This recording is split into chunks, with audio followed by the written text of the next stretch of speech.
Hello, my name is Timothy Robinson. My speech today is on the death penalty. The title of it is Understanding the Death Penalty and Its Applications. Today I will discuss the death penalty and its various parts, elements, and opinions. The death penalty has been a part of our society as far back as we have recorded history. The death penalty is defined by Webster's as the execution imposed by the courts for punishment of a crime. When we look at crimes that justify the death penalty throughout time, we will notice that earlier times, seemingly minor crimes were just as likely to carry the death penalty as some of the major crimes. For instance, in Egypt, a person could get the death penalty for killing a cat.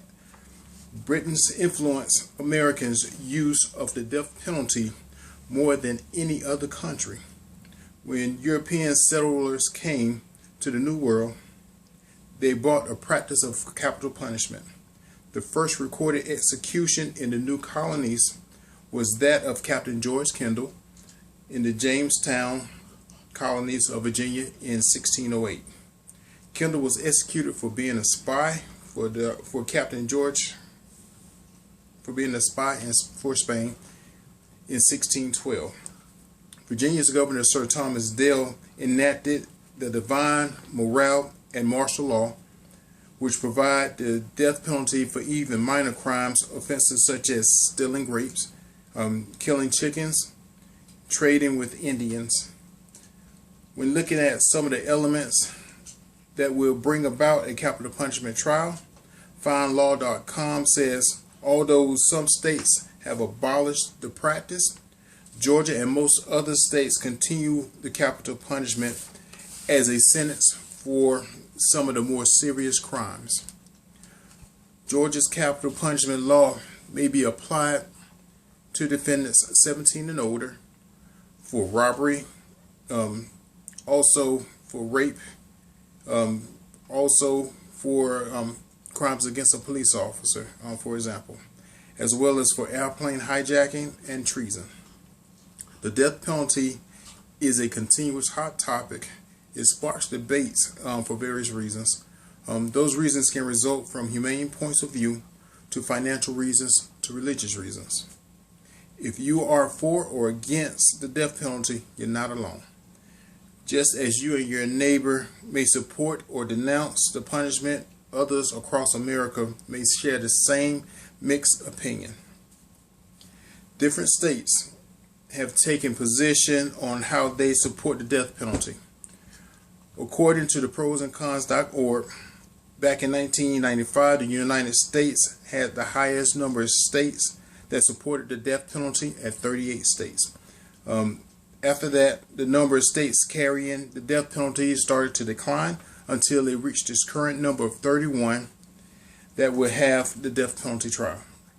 Death penalties is legal in 31 states and illegal in 19 states to include the District of Columbia.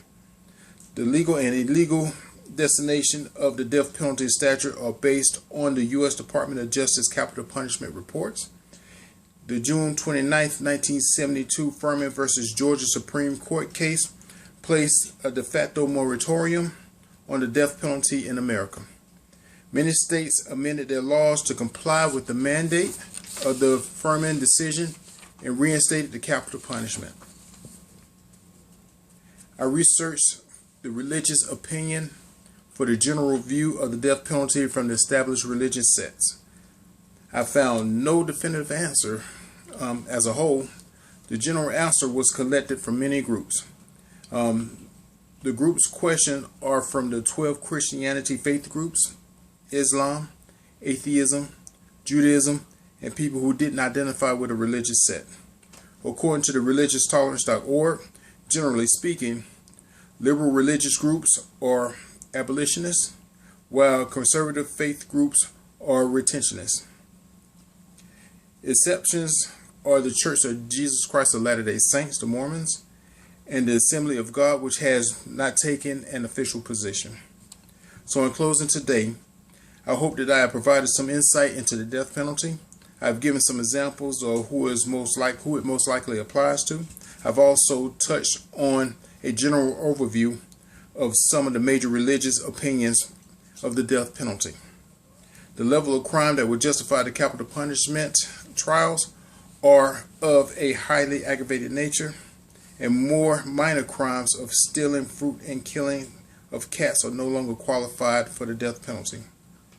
When changing the speech from informative speech to a persuasive speech, I will change the feeling of the speech from one that is giving facts. I will do this by taking the position of opinion on the subject and adding information or opinions that will support what I want the audience opinions to be. The pros and cons will still be there. I will just emphasize the information that will add to my point. Thank you.